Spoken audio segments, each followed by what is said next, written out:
I have been through a lot of trauma in my life, and I'll admit I have authority issues from dealing with stupid police, stupid dogs, stupid teachers, stupid authority figures my whole life. And what gets me is every traumatic experience I've ever had when I've had to deal with police, they expect me to be able to remember everything immediately. That's not how, when you've just been through a traumatic experience, like on Criminal Minds, the police should be, New South Wales police, all Australian police actually, should be taking a leaf out of the, books of the fictional, TV show that Criminal Minds is, and waiting a couple of days for, the victim of a crime's memory to come back to do a cognitive investigation. Because when you've just been through a traumatic experience, you can't think, let alone talk most of the time. And when you're somebody like me who's had severe anxiety my whole life and has severe authority issues, I like many victims, need time to recollect everything. They should be waiting at least.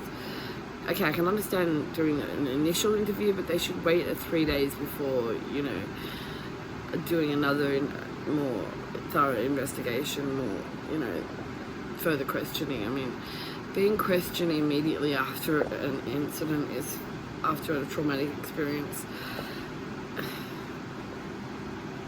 it doesn't get you anywhere, because it doesn't get, you can't answer, there's questions you can't answer, and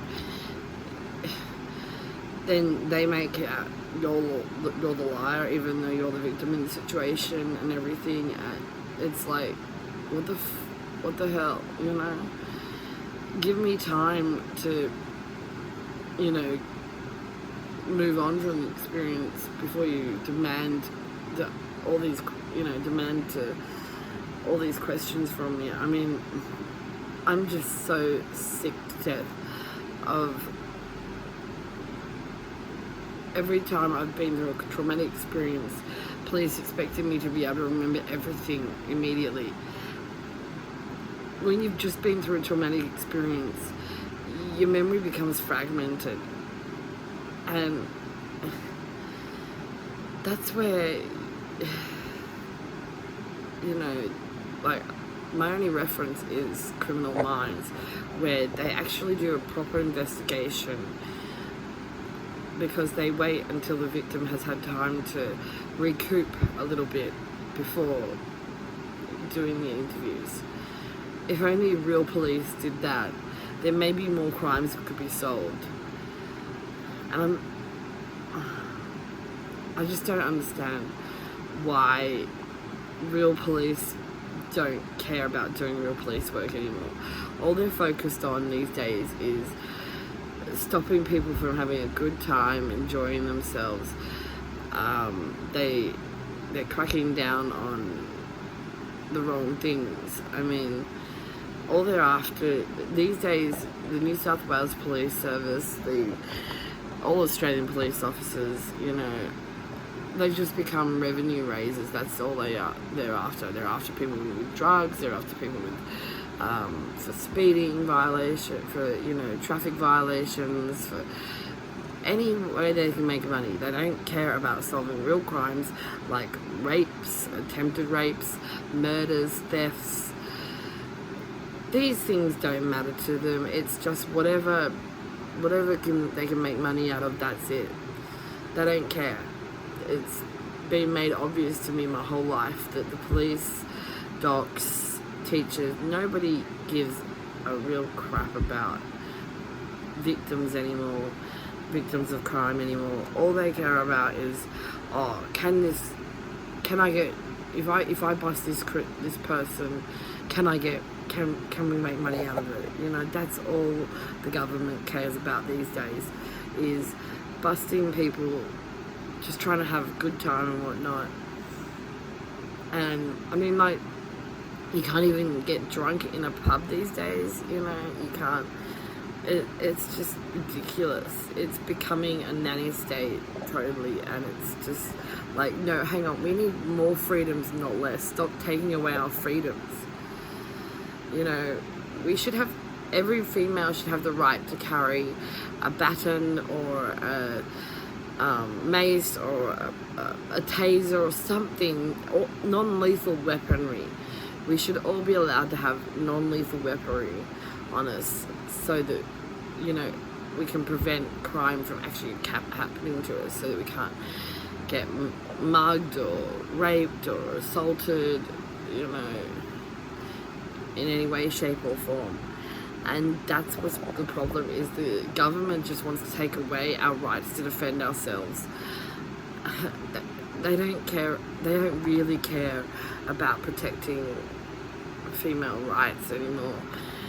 I'm an old school feminist, not one of these new wave feminists. I believe in I'm fully believing in gender equality. I think that it's wrong that, you know, mothers who use the, you know, the family law courts to, you know, prevent good fathers from seeing their kids. I'm not like that. I wish my daughter's dad had wanted to be involved in her life, but he didn't. So, you know, I mean, I wanted him to come visit 3 times a week, but he never called, never texted or anything. Anyway, but that's what's the problem, is that, you know, so many people use children as pawns, and that's not me. People are having babies just to get the baby bonus. That's not me. I had my daughter out of love.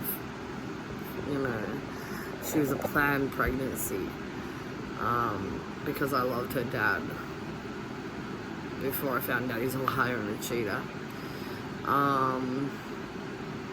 Yeah, so if you ever meet a guy called Brendan Piper, stay away from him. He is just, I'm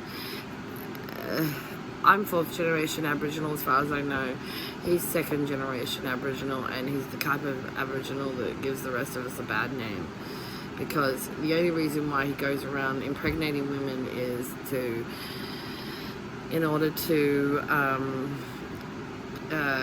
try and get partial custody so that he can get a part parenting payment. That's all he cares about. He doesn't actually care about his kids. It's pretty obvious. He's a pathological liar. Me and the other exes of his, we were going to form a ex-wags club sort of thing, because that is the one thing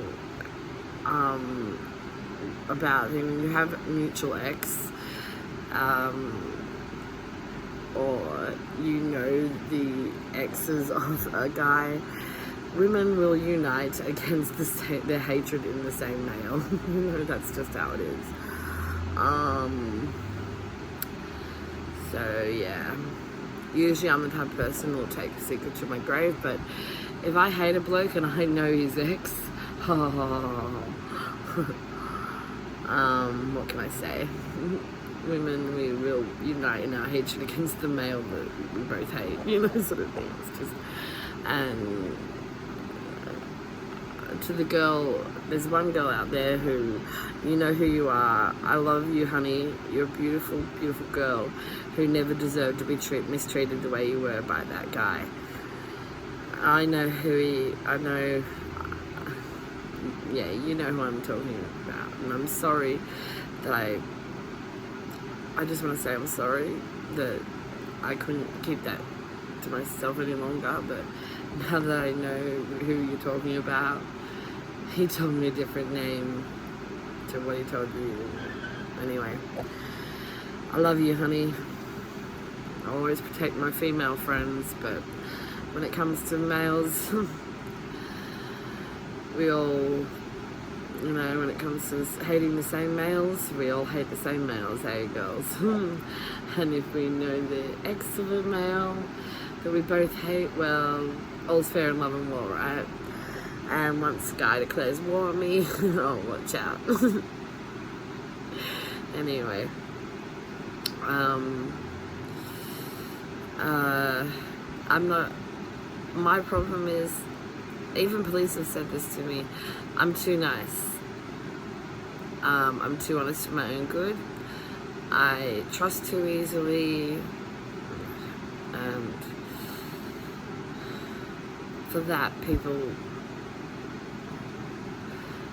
want to look down on me, want to call me a loser, all this, that, the other, whatever. I'm not perfect. I know I'm far from it. I've just one of those people that's trusted the wrong people and got myself in some serious crap, you know. But usually I manage to pull myself up by the bootstraps, as the saying goes, and get on with life. I'm not going to let any male ever get me that down. You know, they're just not worth it. I realise that. I know, I am fully aware that they're the ones that aren't worthy.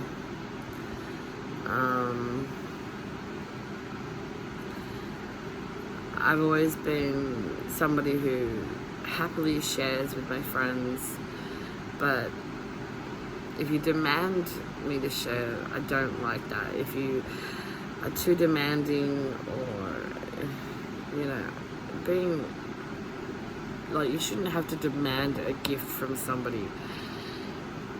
I gift people with, you know, gifts when I have the time, the money and money to do so, you know, sort of thing. And anyway, I mean, that's the thing. Growing up an only child, I learnt to share with my friends. You know, I don't need any pressure to share. If I want to share with somebody, I'll share. You know, if I want to gift somebody with something, I'll gift them. And my real friends know that. My problem is, as I said, I'm too honest for my own good. Usually I suck at lying to people I actually like, and care about. So, yeah.